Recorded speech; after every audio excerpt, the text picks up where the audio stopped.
Well, hey, this is David here, and I am going to be. This is still in the codependency series, at least kind of.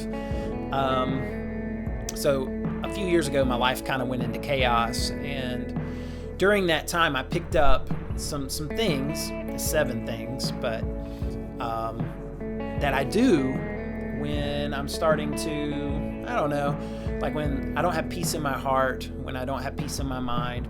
There's times, for those of you that have been through traumatic experiences, you know that those traumas come back. Like, I think it's called an echo. If you're looking at it from like a clinical side, it's like something happens and basically you're echoed back to the trauma that you experienced, whatever it is, childhood, in adulthood, whatever it is. And so these are some things that I feel like God's given me through these years, and I wanted to share them with you. 7 quick things, and then a few things that I don't do.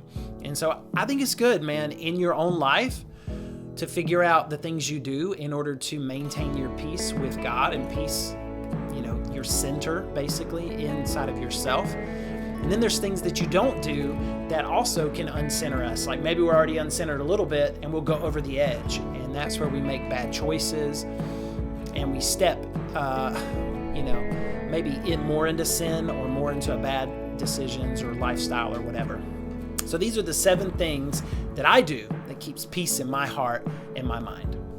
1, I journal. So I find that I journal a lot better when I am in chaos. I know that sounds weird, but when my mind is racing every single day and I can't sleep at night, or I just have something inside of me that needs to come out, I'll sit down and I'll just write it out.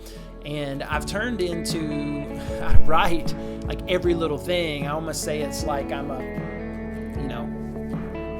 middle schooler again that needs to get everything out. And so I'll journal, and that's been so good for me. I write it down. Once I start writing, it tends to just like come. And there's sometimes it's short, but sometimes I look back and I've written a few pages and I'm like, oh my goodness, where did this come from? So 1, journal. 2, exercise. I hate exercising. I always have hated it. I didn't do sports in high school. I did band, and there's a physical component to that, but so I struggle with that. So I had to find things that I like. So bike riding, it's been so good for me, especially alone. Like I'll get worship music going and just be gone into nature. It's amazing. Hiking. I have really found a new joy in hiking and just like experiencing nature and walking through that.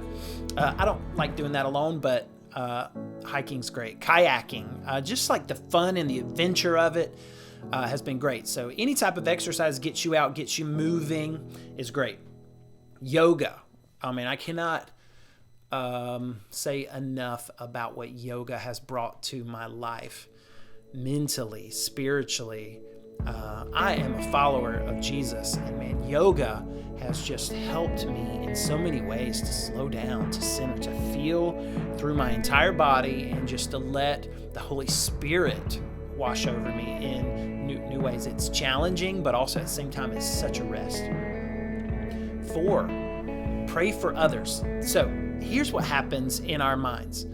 We think about ourselves more than we think about anyone else. I don't care who you are. We are all selfish by nature. Even if you have Jesus in your heart, we still think about ourselves, how things affect us, how things affect people we love, because that also affects us. And so what I'll do is when my heart's just starting to go crazy, my mind, I will pray for others. Like completely pray for them. Nothing about me, only about them.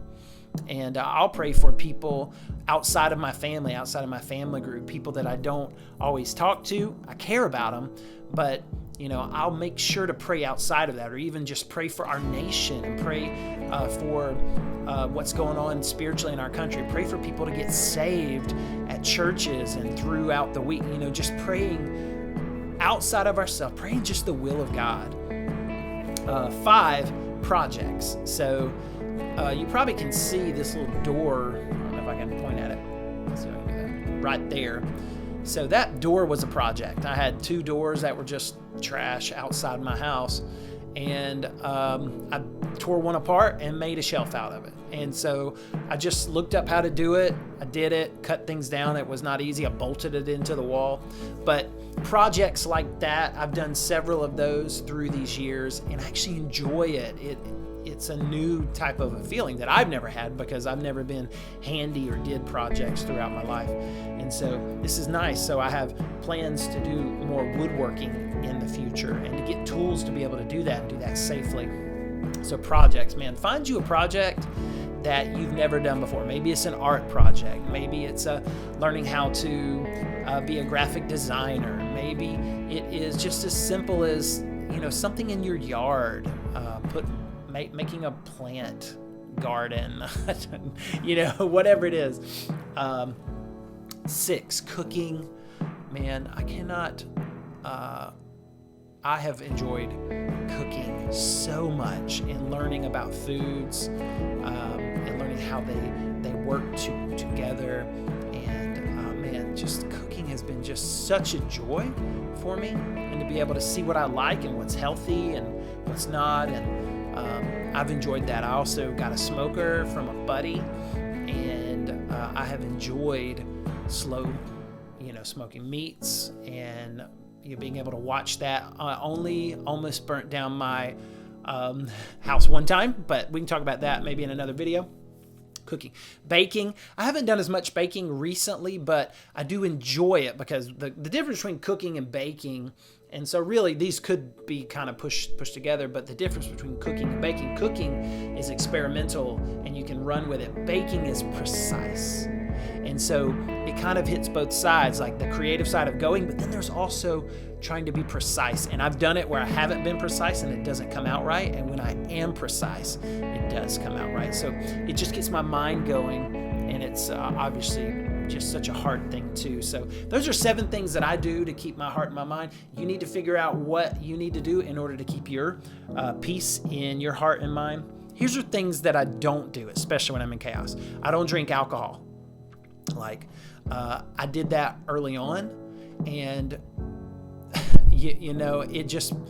it showed me that there's a history of alcoholism in my family and patterns, and I never want to turn to a substance in order to find my peace. I want to turn to Jesus, right? And so I don't drink when I have chaos in my heart and mind. Binge and just disappear into Netflix. I've been known to do that. I do like that because it just gets my mind out of it. But I don't binge and just disappear. I don't isolate from people. Not totally. I don't want to be around everybody when I'm chaotic, but I've got people in my life that I love, that I want close to me during those times. Gaming. I do love gaming, and like Zelda, man, I'm a Switch guy, and so I love Zelda. My son is already way better than me at everything, so that's a little bit crazy, but so I don't just disappear into gaming world or Netflix world or all those worlds. So those are a few things that I make sure not to do in that. And I have accountability in my life. I talk to people that I love, that are safe, and share those things. And so those are just a list of things I do, a few that I don't. And I hope this was helpful for you just in this series on codependency. It's kind of about codependency, but also just, how my life works. So hope to see you guys soon. We'll talk to you later.